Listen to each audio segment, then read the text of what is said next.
Hello guys, कैसे हैं आप सब लोग। आई होप आप सब ठीक होंगे। मैं डीपी अग्रवाल स्वागत करता हूं आपके अपने YouTube channel improve health with Agarwal के अंदर। फ्रेंड्स, आज हम जानेंगे एक ऐसा टॉपिक के बारे में जिसके बारे में जिक्र करना ही एक थोड़ी डर की सी भावना होती है उसके अंदर। उसके बारे में बात करेंगे। वो होता है मिसकैरेज।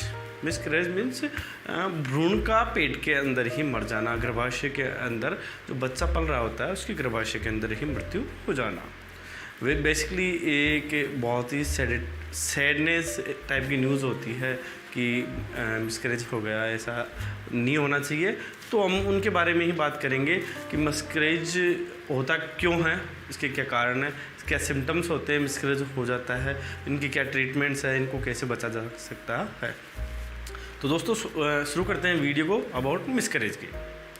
तो मिसकैरेज के बारे में मैंने आपको बताया क्या होता है। 20 वीक से पहले यदि फीटस है, जो बच्चा है, वो यूट्रस के अंदर डेथ हो जाती है, उसकी गर्भाशय के अंदर वो मर जाता है, तो वह मिसकैरेज होता है। 80% मिसकैरेज देखे जाए तो जो मोस्टली जो फर्स्ट 3 मंथ्स होते हैं उसके अंदर होते हैं। हम बात करते हैं मिसकैरेज के सिम्टम्स के बारे के अंदर, इसके क्या सिम्टम्स देखने को मिलते हैं कि मिसकैरेज हो गया है। नॉर्मली सिम्टम देखे जाए जो यूजुअल सिम्टम्स है, जैसे कि स्पॉटिंग दिखाई देना, ब्लीडिंग एक्सेसिव भी हो सकती है, नॉर्मल भी हो सकती है, बट ब्लीडिंग दिखाई देती है तो उसका वो एक मिसकैरेज का सिम्टम होता है।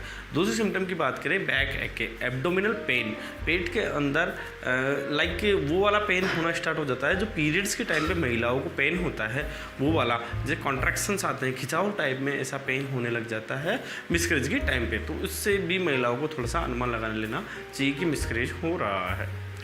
दूसरी बात करें, जैसे आपकी प्रेगनेंसी एडवांस हो रही है उसके अकॉर्डिंग आपके जो सिम्टम्स आ रहे हैं, प्रेगनेंसी के अकॉर्डिंग जो सिम्टम्स रहते हैं लाइक नोजिया, वॉमिटिंग,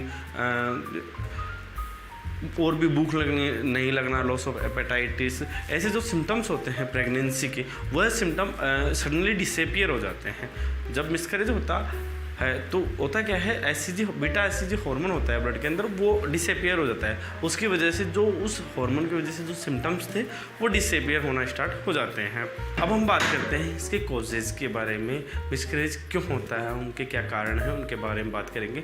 मोस्टली क्या होता है, मिसकैरेज उन महिलाओं में ज़्यादा प्रभावी होता है जिनकी एज लाइक 35 ईयर्स के ऊपर हो जाती है, 35 साल के ऊपर उनकी एज हो गई है, तो उन महिलाओं के अंदर भी ज़्यादा प्रभावी होता है। या फिर बाद में बहुत ज़्यादा ओबेस है वो महिलाएं, उनका वेट बहुत ज़्यादा है, तो उनके अंदर भी ये देखा जाता है। और किसी महिलाओं के अंदर कुछ बीमारियां हैं, जैसे थायराइड की है, शुगर, ब्लड प्रेशर, क्लेम्सिया, ऐसी यदि बीमारियां हैं और उनकी वो दवाइयाँ ले रही है, तो इन परिस्थितियों में भी मिसकैरेज होने के चांसेस होते हैं। नेक्स्ट कॉजेज़ की हम बात करते हैं, जो सर्विक्स होता है महिला का, जो गर्भाशय का सर्विक्स होता है, उसकी साइज़ में थोड़ा इन्लार्जमेंट हो जाता है, या फिर उसकी जो इलास्टिसिटी है वो डाउन हो जाती है और उनका थोड़ा चौड़ापन होने लग जाता है। उसकी वजह से सर्विक्स में जो डिफेक्ट होता है उसकी वजह से भी कई बार मिसकैरेज होने के चांसेस होते हैं। अगले सिम्टम की बात की जाए तो अगले सिम्टम्स में हम बात करते हैं क्रोमोसोमल अबनॉर्मलिटी की।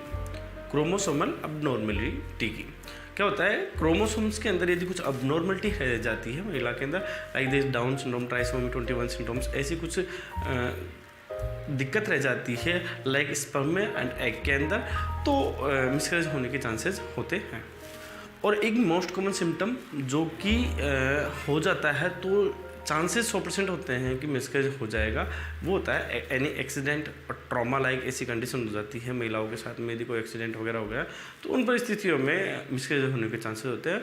और कई बार स्ट्रेस की वजह से, आप महिलाएं बहुत ज़्यादा स्ट्रेस ले रही है तो उस वजह से भी ये दिक्कत हो सकती है। तो पहले इनको अवॉइड कीजिए, इन सब का ध्यान रखिए। प्रेगनेंसी प्लान करने से पहले जो भी आपको क्रोमोसोमल अबनॉर्मलिटी है उनका टेस्ट करवा लीजिए और प्रॉपर गायनेकोलॉजिस्ट से कांटेक्ट करते रहिएगा। अब हम बात करते हैं इसके डायग्नोसिस की। डायग्नोसिस मीन्स इसका कैसे पता किया जाए, कौन से टेस्ट किए जाए जिसकी वजह से ये पता कर सकते हैं कि हमारे मिसकैरेज हुआ है। तो उसके डायग्नोसिस में हम बात करेंगे। क्या होता है, यदि आपकी रेगुलरली ब्लीडिंग चल रही है, वो रुकने का नाम नहीं ले रही है, तो उस कंडीशन के अंदर आपको तुरंत अपने गायनेकोलॉजिस्ट से कांटेक्ट करना चाहिए। देन वहाँ पे जो डायग्नोसिस के लिए जो टूल्स होते हैं उसके अंदर एक तो सोनोग्राफी करवाई जाती है। सोनोग्राफी से हम पता लगा लेते हैं कि मिसकैरेज हो चुका है, तो उसके बाद में उससे ये कंफर्म हो जाता है कि जो कंसेप्शन था सोनोग्राफी से वो बाहर निकल चुका है ब्लीडिंग के थ्रू या अभी भी अंदर पड़ा हुआ है। यदि इन केस ऑफ वो जो कंसेप्शन है वो यूट्रस के अंदर ही है तो उसको एक प्रोसेस होता है, सर्जिकल प्रोसेस होता है, उसके थ्रू बाहर निकाला जाता है। वो होता है DNC, डायलेशन एंड कर्टेज। ये एक ऑपरेटिव प्रोसीजर होता है जो कि एक नॉर्मल प्रोसीजर होता है, उसके थ्रू पता लगा लिया जाता है। उसके थ्रू जो यूट्रस के अंदर गर्भाशय बच्चेदानी के अंदर जो बच्चा है, जो फीटस है, उसको निकाल लिया जाता है।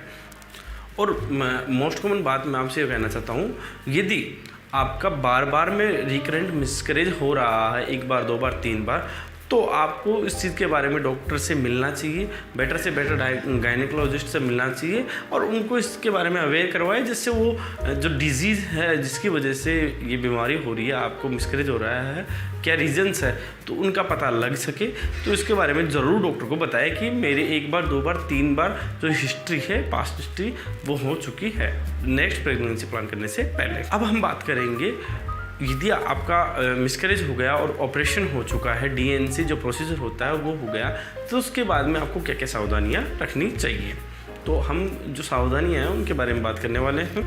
फर्स्ट जो इंस्ट्रक्शन है उसके अंदर आपको बता दूं, आपको जो आगामी जो 2 महीने होने वाले हैं, 2 मंथ्स होने वाले हैं, उनके अंदर आपको स्लाइटली ब्लीडिंग, स्पॉटिंग, बैक के, कमर का दर्द, पेट का दर्द, ऐसी शिकायत रहने वाली है। तो इससे कोई घबराए नहीं, क्योंकि आपके जो कॉन्सेप्शन है उसको एक ऑपरेटिव प्रोसीजर के थ्रू बाहर निकाला गया है, तो थोड़ा सा ये देखा जा सकता है।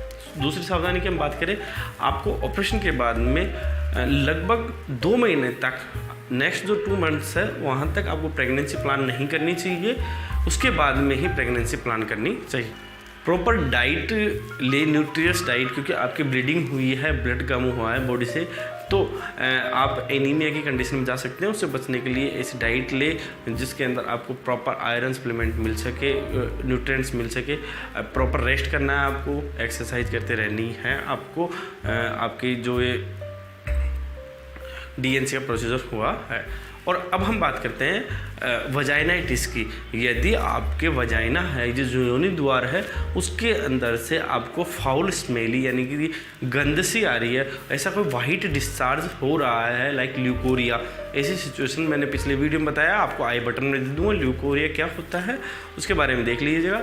यदि ऐसा कोई सिम्टम दिखाई दे रहा है तो तुरंत अपने गायनेकोलॉजिस्ट को दिखाएं। यदि फीवर दिखाई दे रहा है तो तुरंत अपने गायनेकोलॉजिस्ट को दिखाएं, क्योंकि फीवर और ये ल्यूकोरिया है, ये एक आपकी बॉडी के अंदर इन्फेक्शन का साइन प्रेजेंट करता है कि आपकी बॉडी में कुछ इन्फेक्शन हो गया है ऑपरेशन की वजह से, तो तुरंत अपने डॉक्टर को दिखाएं। तो थैंक यू दोस्तों, मिलते हैं इसी के साथ अगले नए वीडियो के अंदर। तब तक चैनल को सब्सक्राइब कीजिएगा, वीडियो को लाइक कीजिएगा और आने वाले वीडियोज़ के लिए कमेंट कीजिएगा, और कोई भी क्वेरी हो तो कमेंट करके ज़रूर पूछिएगा। धन्यवाद।